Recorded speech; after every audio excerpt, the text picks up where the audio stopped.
আপনি কি জানেন পোল্যান্ডে আপনার রেসিডেন্ট পারমিটের আবেদন এক শহর থেকে অন্য শহরে ট্রান্সফার করার পরেও কেন অনেক সময় তা থেমে যায়?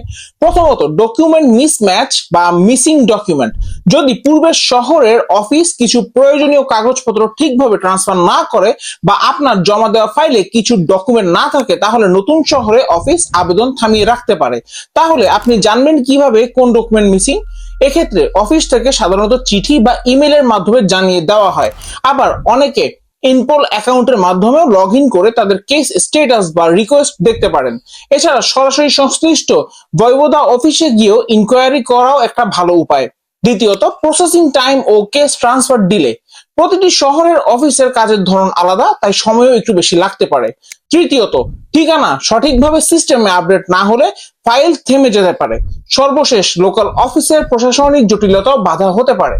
তাই সবসময় সঠিক ডকুমেন্ট জমা দিন, ঠিকানা আপডেট রাখুন এবং সময় মতো ফলো আপ করুন, ইমেল, চিঠি বা অফিসিয়াল পোর্টাল চেক করে।